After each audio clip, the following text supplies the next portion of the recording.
ከ1% ያነሱ ሰዎች በተፈጥሮ ልዩ ተሰጥኦ ያላቸው መሆናቸውን ታውቃላችሁ? ብልሃተኞችን አስቡ፣ ምሁሮችን አስቡ። ግን ሌሎቻችንስ 99% የምንሆነው? በዚህ ህይወታችሁ ውስጥ ትልቅ ነገር ማግኘት ከፈለጋችሁ፣ ማሳካት ከፈለጋችሁ አንድ በጣም የሚያስፈልጋችሁ ነገር አለ። እሱም ዲሲፕሊን ነው። ዲሲፕሊን ቃል ብቻ አይደለም። ዲሲፕሊን አሁን ባላችሁበትና መሆን በምትፈልጉት መካከል ያለ ድልድይ ነው። ይህ ጠንክሮ መስራት ነው። ዲሲፕሊን በምቾት ቀጠና ውስጥ ራስን ወደፊት መግፋት ነው። ዓላማችሁን የሚቀርጸው የዕለት ተዕለት ምርጫዎቻችሁ ናቸው። እውነቱ ግን ይህ ነው። ምርጥ ሕይወትን፣ ፍጹም የሆነ ሕይወትን መምራት ከፈለጋችሁ ዲሲፕሊናችሁን መቆጣጠር አለባችሁ።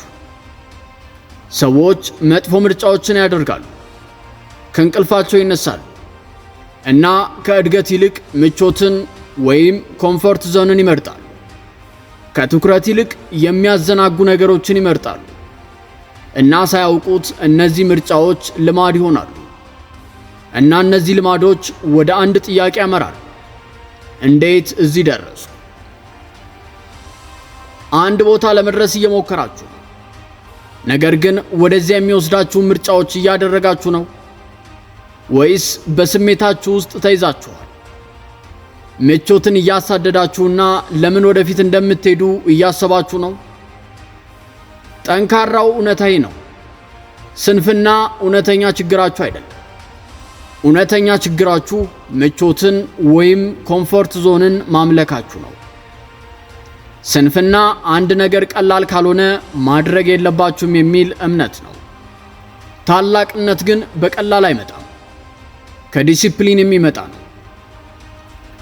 ለራሳችሁ መዋሸት ትችላላችሁ። ሁሉም ነገር ደህና እንደሆነ ለራሳችሁ መንገር ትችላላችሁ። እያሸነፋችሁ እንደሆነ ማስመሰል ትችላላችሁ። ነገር ግን በውስጣችሁ እውነቱን ታውቁታላችሁ። የተሻለ መሆን እንደምትችሉ ታውቃላችሁ። የበለጠ ጠንካራ መሆን እንደምትችሉም ታውቃላችሁ። እና ያንን እውነት ለራሳችሁ ስትናገሩ ዲሲፕሊንን የምታገኙት ወይም የምትፈልጉት ነገር ብቻ አይሆን። ዲሲፕሊን ራሱ ይፈልጋችኋል፣ ያገኛችኋል። የእናንተ ታላቁ የማንነት ስሪት ወይም ግሬተስት ቨርዥን ኦፍ ዩ ምንም ነገር ማድረግ እችላለሁ የሚል ስሪት ወይም ቨርዥን አይደለም። የእናንተ ታላቁ የማንነት ስሪት ዲሲፕሊን ያለው የማንነት ስሪት ቨርዥን መሆን ነው። ያ ስሪት ትኩረትን ለሚከፋፍሉ ነገሮች፣ ሰበቦች ወይም ምክንያቶች አይሆንም የማለትና ጠንክሮ ለመስራት እሺ ማለት የማንነት ስሪት ወይም ቤስት ቨርዥን ኦፍ ዩ ነው። ያ ስሪት ምንም ቢሆን በሽልማቱ ላይ የሚያተኩረው የማንነት ስሪት ወይም ቨርዥን ነው። ዲሲፕሊን ያንን አላደርግም፣ ወደዚያ አልሄድም፣ ከነዚህ ሰዎች ጋር ጊዜ አላጠፋም የሚል የባህሪ መስፈርት ስለማስቀመጥ ነው። ዲሲፕሊን ምን ማድረግ እንዳለባችሁ ማወቅና ከባድ ቢሆንም እሱን ስለማድረግ ነው። ስኬት በድል ላይ አይደለም። ስኬት ስለ ዲሲፕሊን፣ ስለ ጽናትና ስለ ብርታት ነው። ማድረግ የሚገባችሁን ነገሮች ቢደብራችሁም ቢከብዳችሁም እሱን ስለማድረግ ነው። ምክንያቱም ማድረግ ያለባችሁ ትክክለኛ ነገሮች እንደሆኑ ስለምታውቁ ነው። በሚጎዳችሁ ጊዜም ቢሆን ህመም ቢኖረውም ጠንካራ ሰራተኝነትን ስለማክበር ነው። ብዙ ሰዎች ከባድ በሚሆንበት ጊዜ ያቆማሉ። ህመሙ በጣም በሚሰማቸው ጊዜ ያቆማሉ። ነገር ግን ጉዳዩ ይህ ነው። ህመሙ ጊዜያዊ ነው፣ ሽልማቱ ግን ዘላለማዊ ነው። እና በህመሙ ውስጥ ስትገፉበት ወይም መቀጠል ከቻላችሁ ልትደርሱበት የማትችሉት ግብ የለም። አእምሯችሁ መሳሪያ ነው፣ ነገር ግን አብዛኛው ሰው አይጠቀምበትም። ዓለም ሐሳባቸውን እንዲቆጣጠር ይፈቅዳሉ፣ ይሳሳታሉ፣ ትኩረታቸውን ያጡታል።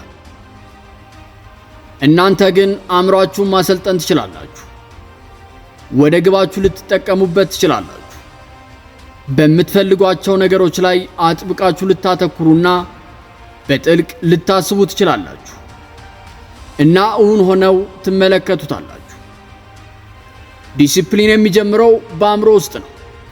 ዲሲፕሊን ቁጥጥርን ስለመቀበል ነው። ለራሳችሁ ትዕዛዝ መስጠትና አለመደራደር ነው። ዲሲፕሊን አንጎላችሁ በእናንተ ላይ ሳይሆን ለእናንተ እንዲሰራ ስለማሰልጠን ነው። ዲሲፕሊን ጡንቻ ነው። ብዙ በተጠቀማችሁ ቁጥር እየበለጠ እየጠነከረ ይሄዳል እና ብቸኛ የሆነውን አሰልቺውን ዕለታዊ ተግባሮችን ስትቆጣጠሩ ውጤቱን ታዩታላችሁ፣ እድገቱን ታዩታላችሁ፣ ሁልጊዜ የምትፈልጉትን ሕይወት ታዩታላችሁ። የምትወስኑት እያንዳንዱ ውሳኔ ትልቅ ዋጋ ያለው ነው። ስለዚህ ወደፊት እየሄዳችሁ ነው ወይስ ወደ ኋላ እየተመለሳችሁ? እድገት እያሳያችሁ ነው ወይስ ባላችሁበት ቀርታችኋል? ምርጫው የእናንተ ነው እና ማሸነፍ ከፈለጋችሁ ስራውን መስራት አለባችሁ። ሕይወታችሁን ለማሻሻል ምንም ፈጣንና ቀላል መፍትሄ የለም። ምንም አቋራጭ መንገድ የለም። ዲሲፕሊን ብቻ ነው ያለው። ተራ ሕይወት እንድትኖሩ ወይም ዝም ብላችሁ ለመሄድ ታስባችሁ አልነበረም። ብዙ ተጨማሪ ችሎታ አላችሁ። ከአቅማችሁ በታች የሆነ ነገር አትቀበሉ። ሁልጊዜ የተቻለውን ጥረት ለማድረግ ዓላማ አድርጉ። ራሳችሁን የበለጠ ወደፊት ግፉበት። የራሳችሁን ትኩረት፣ ጥረትና ራስን መግዛትን አሳድጉ። እርምጃ ውሰዱ። መዘግየት አቁሙ እና ለግባችሁ መስራት ጀምሩ። የራሳችሁ ምርጥ ማንነት ሊደረስበትና ሊሳካ የሚችል ነው። ነገር ግን ለሱ መስራት አለባችሁ። በትንሽና በወጥነት በተደረጉ ጥበባዊ ምርጫዎችና ውሳኔዎች ራሳችሁን በዲሲፕሊን ገሙ። አእምሯችሁን ወደ ዕድሎችና የግል እድገት ክፍት አድርጉ። ልትሆኑ ያሰባችሁትን ያንን ሰው ሁኑ። በዲሲፕሊን ጀምሩ። አስተሳሰባችሁን ቀይሩ እና ወደ ራሳችሁ ምርጥ ማንነት ደረጃ በደረጃ እደጉ።